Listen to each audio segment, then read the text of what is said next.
WTH. What the hell? What the hell? What the hell? What the hell? What the hell? This is the WTH. The WTH podcast. Hold on to your butts. Jason Casey. Jason Casey. Kareem Daniels. Kareem Daniels. And Nate Darling. Nate Darling. From the Darling New Media Studios. This is the WTH podcast. Hey, and welcome in. Hope you had a great weekend. Thank you for joining us here on the WTH podcast. Oh, yeah. Mm-hmm. We're back, bitches. Let's see. You know, I forgot to talk about it last week on the shows, but we had another Podcasting 101 workshop. Oh, how'd that go? Great. Awesome. Fantastic. Fucking A, man. We have more coming up? Yes, absolutely. We'll be having at least a couple of months. Dope. Not a couple of weeks. That would be too many. Yeah. But we'll be having a podcasting workshop or two every month to get people, you know, how to do it. There is a key. There's a key. There's a secret to doing a podcast that is organized and sounds great. I have that key. Will you come for your precious? Smingo wants it precious. Oh, boy. I want me precious. It's really fun to watch people, too, because when you explain everything to them and you go, okay, now go back and think about the podcast you listen to, they're like, oh, yeah. There's a way to do this. There's a method to the madness. There is absolutely a method to the madness, and we're here to help you out with that. So hit us up. Follow us on Facebook. That's the best place to see where those things are going to keep happening is Darling New Media on Facebook. Subscribe to the YouTube page. Mm-hmm. Hit that up, too. But to find out about workshops and that sort of thing, it's the Facebook page is where most of it is popping. You just find Darling New Media everywhere. You know, that's the thing, is that's the hope. That's the hope. Whenever I talk to people about the business, they're like, oh my God, that sounds fantastic. Yeah. And then everybody wants something for free. Of course. So it was... Or they have a recommendation of how you could do it differently. You know what you could do? Everybody's got a great idea for what could be done. And here's the thing, though. I listen to everybody's ideas because you never know where the kernel of a great idea is going to come from. Their idea per se might not be the best, but there might be an aspect of it that's like, oh, yeah. Well, I mean, like, I'm the one that told you to go do a podcast. Oh, yeah. Oh, it's a crazy idea. You're doing the stage show, and I was like, dude, you should just do a podcast.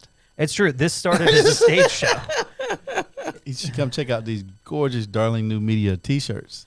Yeah.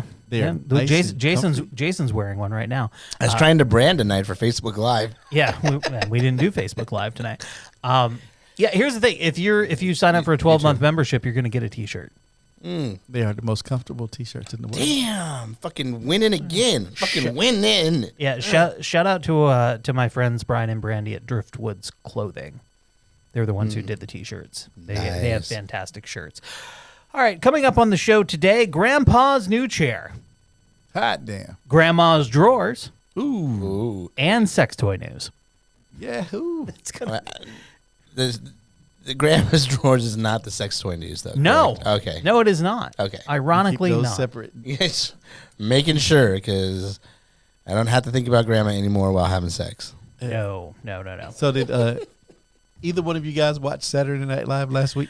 I watched the cold open. I watched a start of it, and God, how far did we get? We got to the middle of the fake Joker trailer, and then stuff happened. Did you didn't go back to finish watching that trailer? No, we didn't, because it was earlier today because Leslie was out of town, and we were both working from home because she's still doing rehab from her hip surgery. Yeah. So the days that she has physical therapy, she works from home, and we start our Mondays with swimming lessons for the child. Gotcha. Oh, yeah. Yeah. Did you watch it? I watched the Groucher, the Grouch Trailer, and then I also watched the cold opening with the LGBT town hall. Yeah. I love the Grouch trailer. That's what I was asking about. Oh yeah. Yeah, I heard good things about that. I heard good things about that and basically the pre-produced Yeah. bits I was told were funny and the rest of it was garbage. Yes. The podcast, the Father Son podcast one was really good. I have to check those out. Yeah. But anyway, The Grouch, they did a great job with that. well, that's good. Yeah. It's very good. I mean, like, I guess it was all right. It was okay. The LGBTQ, that shit was garbage. There's a lot of stuff that's like, oh, what are you doing? I know you got to do a show every week. I thought it was pretty funny. Like, I thought the Warren bit was pretty funny. They tried to. It was like they tried too hard. For me, I think maybe it was just the everybody walking in and saying their bit and then leaving. Like, it was just like, instead of having them all there, it just is a different rhythm to it, It felt like they tried too hard to include LGBTQ in the bit. Well, I mean, that was the whole bit. That was the whole time. That was a town hall, though. That was Right. But I'm just saying, it still felt, that's not saying that wasn't, it felt like it was they were trying too hard to include, as opposed to it just being a natural thing. Okay. Okay. He said it sucked, so. It did. It was really awkward, and I was waiting for Bernie Sanders, and there was no Bernie Sanders. Because he wasn't there. Yeah. Larry David wasn't there. Well, no, but Bernie Sanders wasn't at the LGBTQ town Oh, hall. that was a thing? Yes. Oh, Jesus. This was an actual thing that happened. It was an Oh. actual town hall. That's why I'm saying, like, when he's saying what he's saying, I'm like, how can you say it was forced when it actually happened? Like, it was an actual town hall called. It was an LGBTQ town hall. Like, that's what it was called. I mean, I'm not. And it was probably forced into. Regardless, it's satire. They're just satirizing something that actually happened. I don't understand how they can force something. Oh, it'll probably be funnier now that I know that it happened. Yeah. Yeah. No, it won't be funny. or it was just Elizabeth Warren got the question. Yeah, LGBT CNN. Yeah, there it is, right there. Well, from the Washington Times and the National Review. The top stories on it are from conservative publications. Yeah. And then there's a video about how it compared to the actual one. I had seen Elizabeth Warren's thing about what would you say to somebody of faith who said they believe marriage is between one man and one woman. And she says, well, I would assume it's a man, and I would say go ahead and marry one woman. I don't have a problem with that. Yeah. And then I saw somebody post that and go, look at the condescension that she uses when she's saying that. It's like, fuck off. Yeah, it was a fucking stupid question. Yeah. Yeah, it was probably a guy. It was probably a dude that said it because of the way that it was said. Well, and the thing is, she wasn't being condescending. She was just saying, look, it doesn't matter. If that's the way you feel, marry one woman. Don't project your beliefs on everybody else. Exactly. They're not saying LGBTQ people don't think you should marry somebody of the same gender. They just think they should be able to without being hassled. And you shouldn't be able to hassle them or withhold your business services from them. Right. Because of who they are. Yeah, that's not forcing it on you. It's not forcing it on Letting you. someone live their life is not forcing something on you. No. It's called live and let live. And my parents, who were conservative, believed in live and let live because, by God, it doesn't hurt anybody. Right. It's none of your damn business what they do. As long as they're not out showing their ass in front of you in public, who cares? And if it's that one time a year during the parade, then that's their There's day. no gay pride parade. Well, there might be now in Vermont, but there were no gay pride parades in Vermont. Just telling you. No black people, no gay pride parades. That's right. There's if you none of that. want to have a gay wedding cake, don't eat a gay wedding cake. Right. Right. Yeah. It's easy. Yeah, it's pretty simple. All right, I need to know, is this actually a thing that should be a thing? Now, it comes from Johnstown, Pennsylvania, and, I'll just play this story for you, and you can tell me if you think it should be a thing. Pennsylvania Police Department now warning parents. Your kids' Halloween candy could be laced with THC. So in Pennsylvania, the Johnstown, Pennsylvania Police Department there says that they've recently uncovered the Nerds Rope edibles containing 400 milligrams of THC while serving a search warrant. So they worried that perhaps this candy could wind up in the hands of children who are trick-or-treating. To make sure you double-check your kids' candy before they start digging in during all of the festivities this month. Is anybody giving their marijuana candy to kids? No. That is. Why is this a thing? Why are they, do they actually think that the only way they're going to do it is if they are so stoned that they forget and they mix them up? But I don't know anybody who has edibles that keeps it anywhere near the rest of the candy. No. Can I see? Can let me see the pictures of this shit? Because I was like, that was the first thing I was like, there's no. There it is. Yeah. Look at it. It says right on the fucking thing. 400 milligrams of THC per rope. And it's not. It does say Nerds branding on it, but it shouldn't say that's.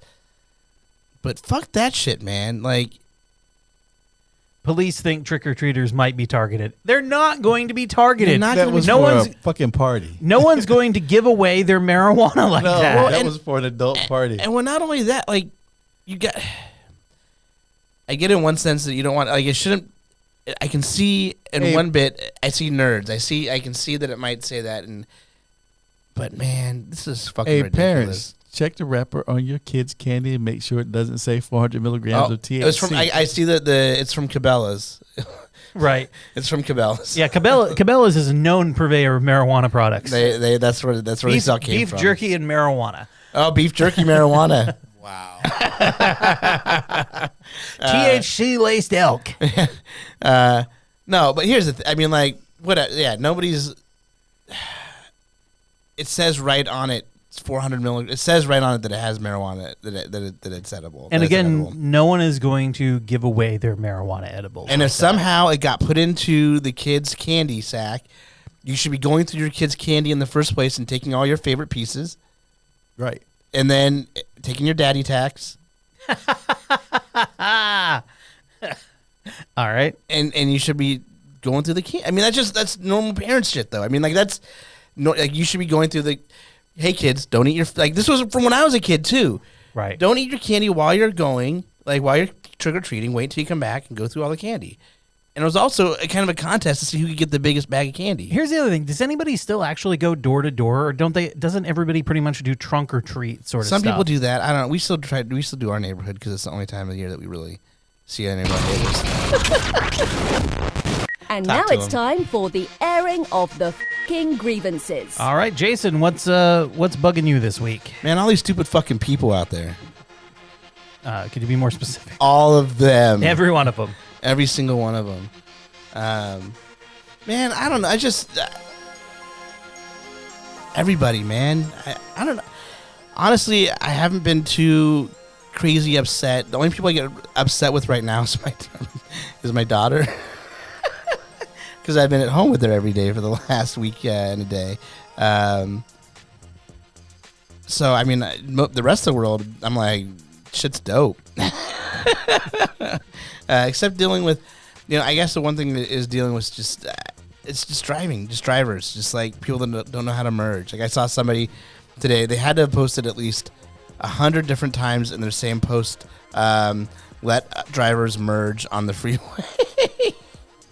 And they just reposted it like 150 times, like just kept repeating it all the way through. And then very end said, let people fucking merge on the freeway. Because people don't know how to do that in fucking Sacramento. Or people like will go around you and then get into the, like, I don't know, man. It's just fucking stupid fucking idiots. It happened to me on my way here. I had a fucking guy on a motorcycle cut in front of me so he could make a left-hand turn. Like, what the fuck's up? Like, you were in back of me. There's plenty of room in back of me, but instead you decided to speed up a little bit and get in front of me and not even use your turn signals. Like, why the fuck would you do that on a motorcycle?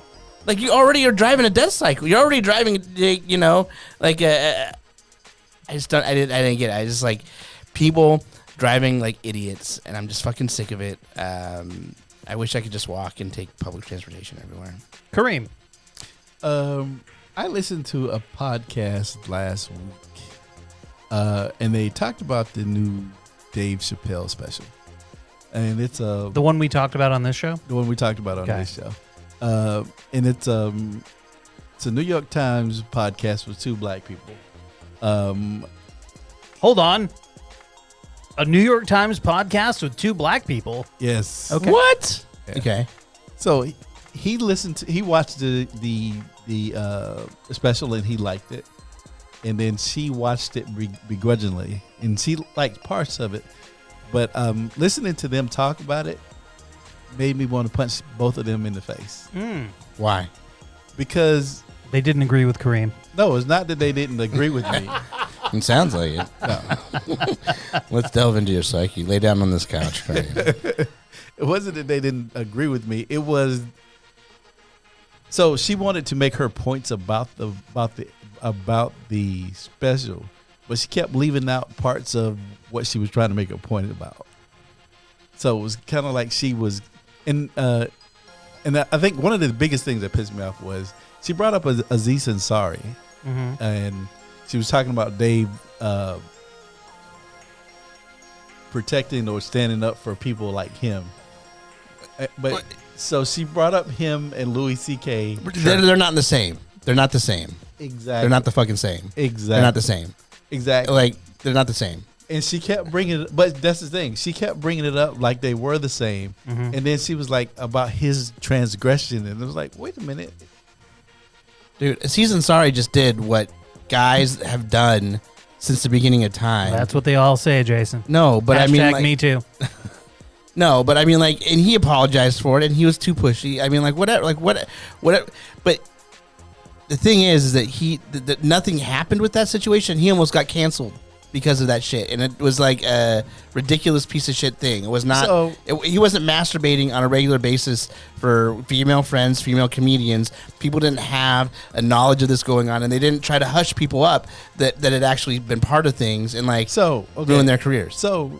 He didn't do it. He didn't do any of that shit. Okay, so he didn't do any of that shit. Exactly. Louis C.K. did. So then she complained about his apology that he made during his special. Aziz's apology during his special, like he was supposed to be. Like, what the fuck was he supposed to be sorry for? And why haven't you researched what went on in the situation enough to understand that nobody sees it the way you see it, except for a bunch of people that want to be Me Too or butt hurt about the situation. Hey now. I know where Kareem's mind is. Well, shit, if you're going to talk about it like that, like, why come you didn't take the time to at least be educate yourself on it enough to...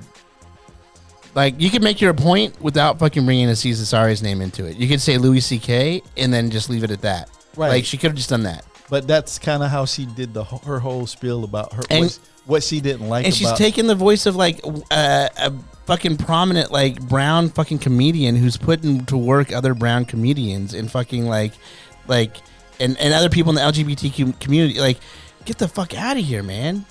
Right, but as I said, that was her stick with what she was. So she, I can't remember which joke it was, but she brought up one of the jokes that he did. I think it was the Michael Jackson joke, but she brought up it was the abortion joke, but she left out his transition in the joke to make her point.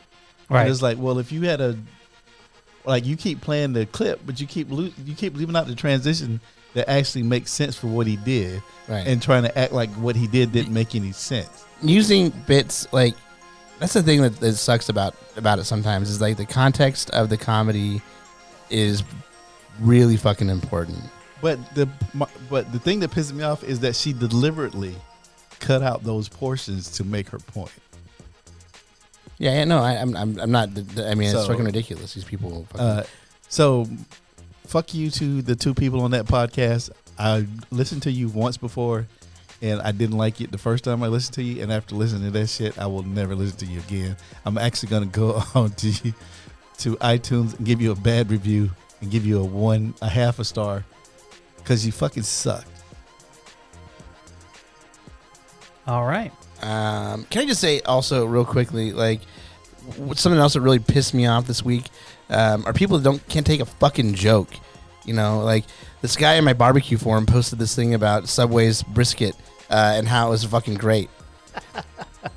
and fucking people and fucking grown men lost their fucking minds. Well, sure. Like, of course, it's not fucking pit roasted fucking brisket. Like, and it doesn't taste like it like fresh off your fucking barbecues, you fucking weirdos. Yeah. Like, if you have to start using homophobic slurs to talk to people or like to talk about, it was a fucking joke.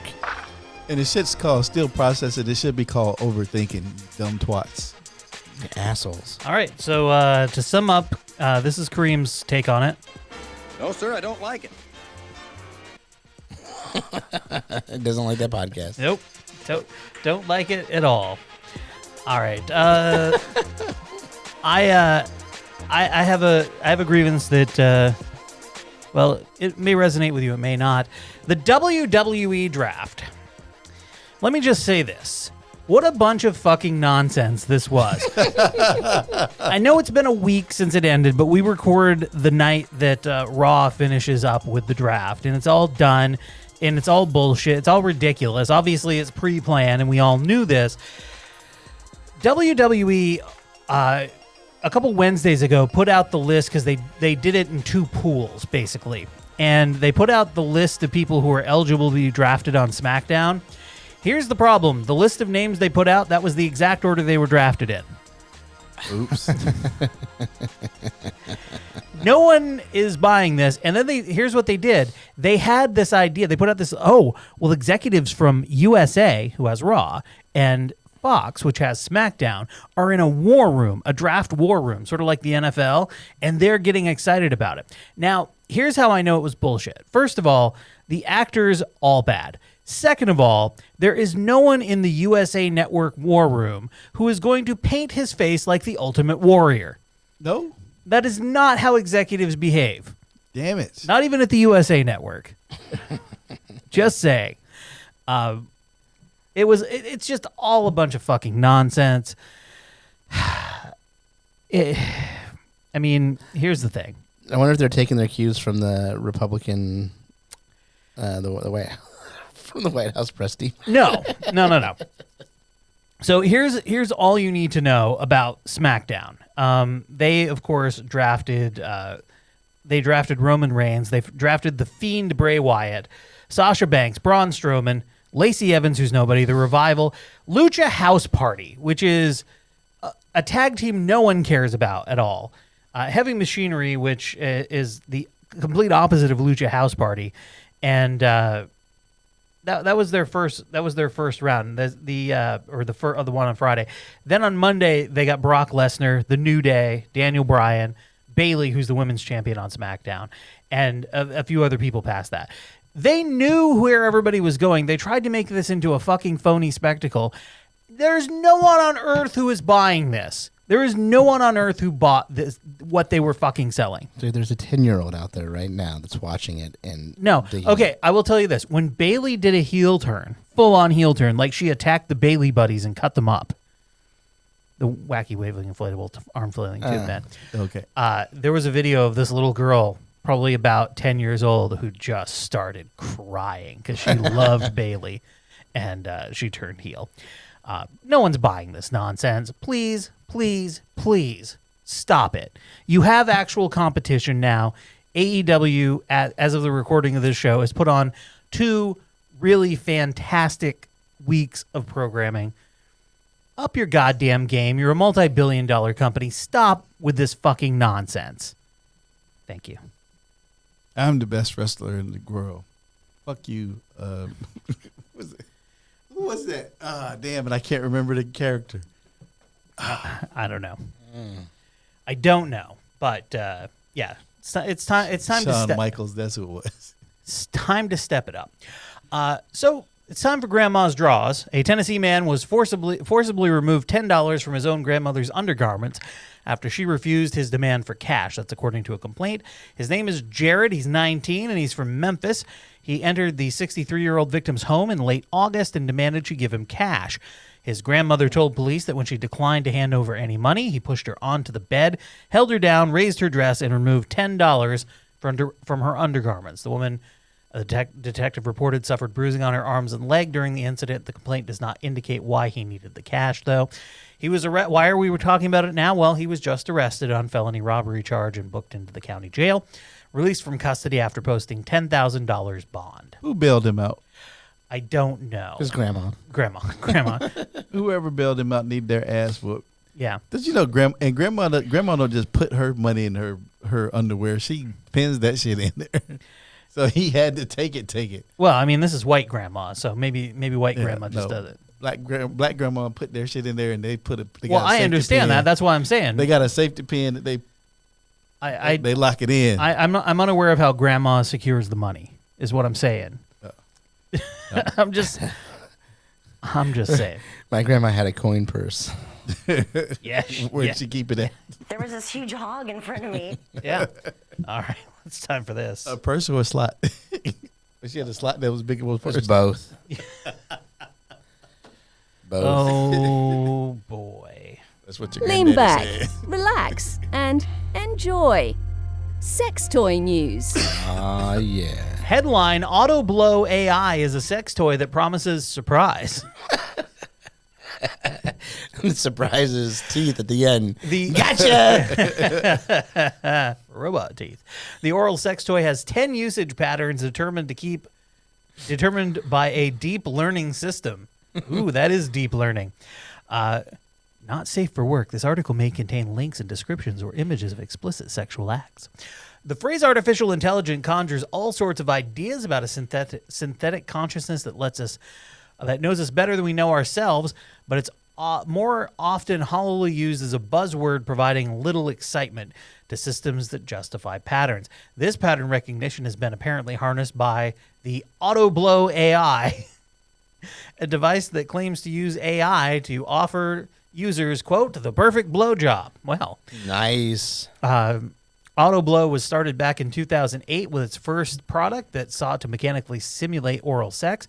The creator, Brian Sloan, went on a crowdfunding backing for the Autoblow 2 in 2014 and additional campaigns for 2 more hardware revisions, the 2 Plus and the 2 Plus XT. All of them blew past, their initial targets, raising hundreds of thousands, something that Sloan has repeated by crowdfunding a number of other toys through Indiegogo. Now, the 4th generation Autoblow AI received more than $500,000 in backing, and now the first units are making their way to those backers. It's unique enough that its internal workings have been patented, and it received plenty of coverage in the press before the device had even launched. I'm waiting for the Shark Tank pitch on this. It's this season. It's coming up. Oh, very excited. Now, they both look like fleshlight-esque tubes, albeit with thicker bodies used to house the mechanics. The hardware housing the AI breaks the pattern with a pear-shaped housing stretching around the main shaft to house the control mechanisms. It's also pretty big, measuring about 8.2 inches by 7 inches by 3 inches, closer in size to a games console than a discrete sex toy. And along its narrowest edge, you'll find 4 buttons: pause, increase intensity, decrease intensity, and, of course, the play skip button.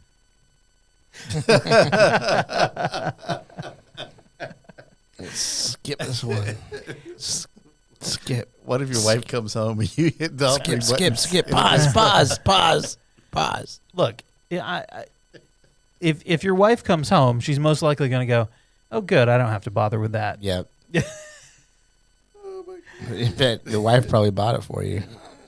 Hey. So there are patterns titled things like the full stroke, the teasing slow stroke, through to the fast edge and intense edge. Oh, and Russian roulette. Now, there's a 10th setting dubbed the full AI experience that combines all 9 possible techniques and 10 possible intensities. So basically, it cycles through 90 options all at random. Yeah, just be careful when it gets to that Russian roulette one. So the question is, would you use the AI? Jason? I don't know, man. I don't know if I'll... The Autoblow? Seems like too much work, bro. Kareem, would you use the Autoblow? No, because I wouldn't trust it. It's true. I don't need you to... Here's what I don't need you to do to my penis. I don't need you to mind fuck my penis with your 90 possibilities. Yeah. Just saying. saying. My hand has been perfect for the last 42 years. Well, 30 years. And the next article, it's the male sex toys that men are and aren't buying in 2019. It's from the Ask Men editorial team. Now, boys love their toys, but when it comes to gadgets that assist with sex, women are a more savvy customer. A recent visit to Camp Love Honey Mm-hmm. Is that where you did the improv thing? Yep. Camp Love Honey? Yep. A sexual retreat hosted by international sex toy retailer Love Honey offered an incredible insight into the sex toy industry, punctuated by delicious dinners, bespoke cocktails, and tasty aphrodisiacs. And while the camp did inform on male sex toys, the volume of and enthusiasm for them is still noticeably scarce. To dive a little deeper into men's complicated relationship with sex toys, they spoke with Carol Queen, a sexologist at Good Vibrations, Alex Miller, a sexologist at Orchid Toys, the founder of CEO of Perfect Fit brand, and Love Honey expert Sammy Cole. Why are sex toys more popular among women? Well, I think we all know that. Yeah, doesn't take a rocket scientist to figure that one out. Yeah. Now, what sex toys are men buying? Well, from simple handheld sleeves all the way to hyper-realistic sex dolls, the most popular sex toy for men are the masturbation strokers. One of Love Honey's most popular items is the Fun Factory Manta Vibrating Male Stroker. Nice. Okay. When your hand just can't do the job. All right. It says it's a wrench-like gadget. A wrench-like gadget. That's scary right there.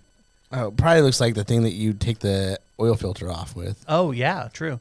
Well, it depends on how big your dick is.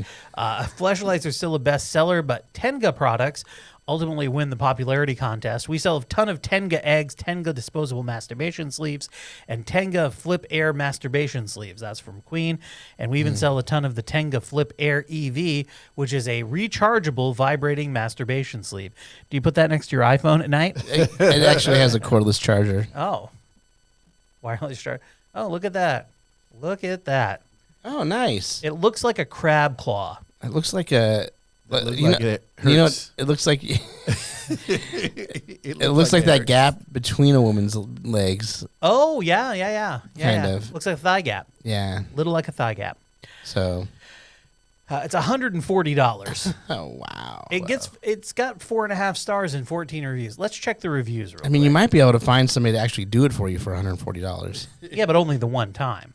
Right. Let's see. The first review. I was really impressed with how it was packaged. Fuck off. Someone got a chance to test it. Somebody said, I was over the moon.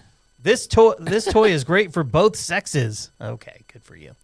Successful gift to my BF. I got this for my boyfriend. He's never tried a vibrating stroker before, and he was excited to use it. You need to lube it up, and then you can get started. Well, of course. And then she goes into it. They used it together, blah, blah, blah, blah, blah. Okay, fine. Oh, some guy said that he can't put it down.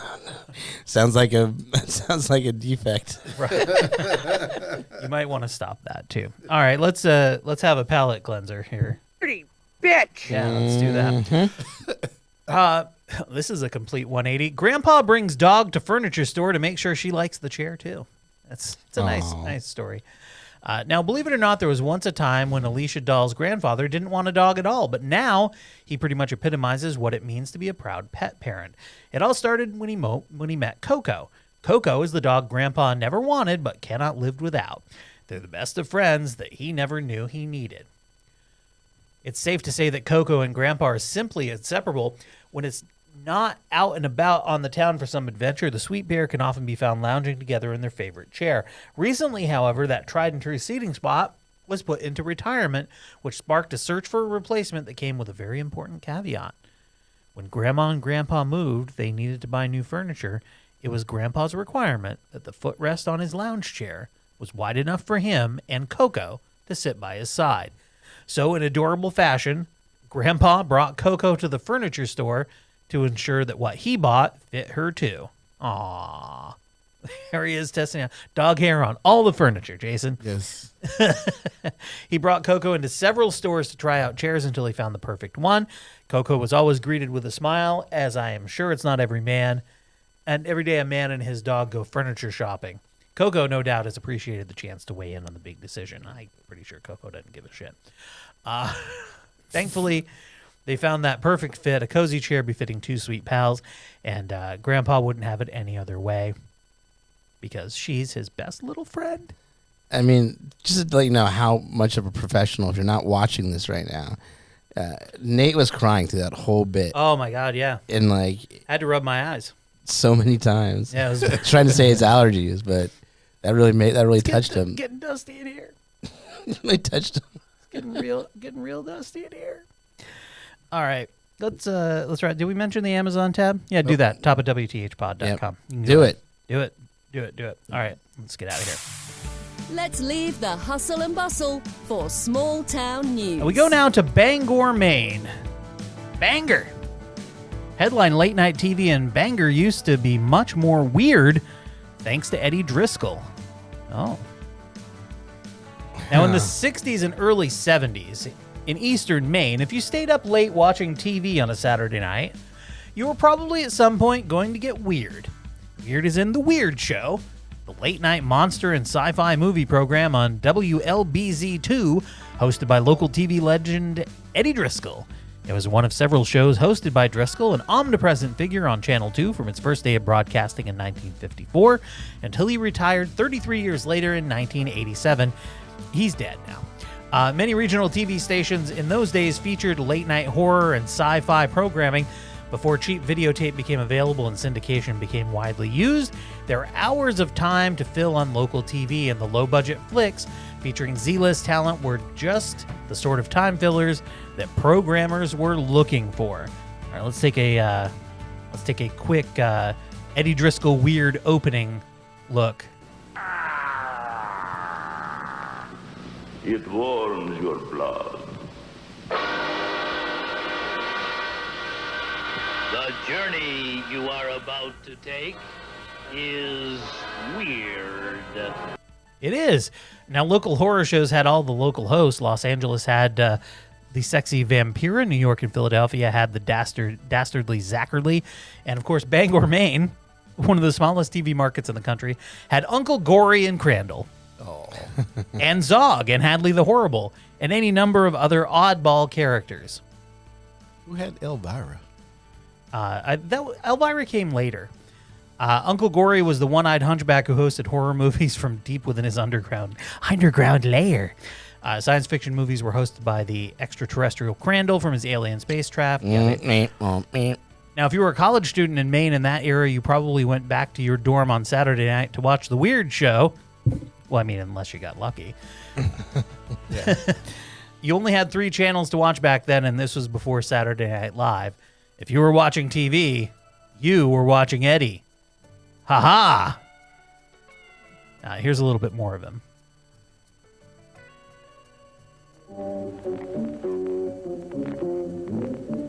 Oh, this is good stuff. Oh, it's the Haunted Castle.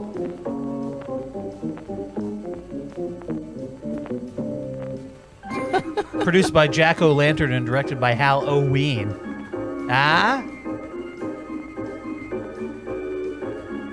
All right, that's all I can take. Let me stop it because they have a promo for it. We'll listen to that and then we'll wrap this thing up.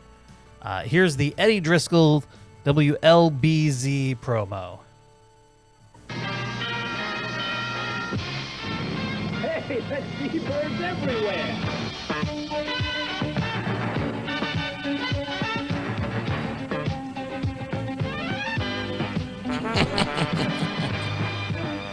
That is the worst peacock costume I have ever seen. Wow.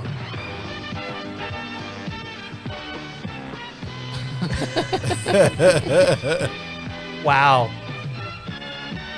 Okay. Yeah. That is the worst peacock costume ever. But anyway. WLBZ. By the way, these days the Bangor Maine TV stations just simulcast the ones from Portland. So the era is bygone. It's done.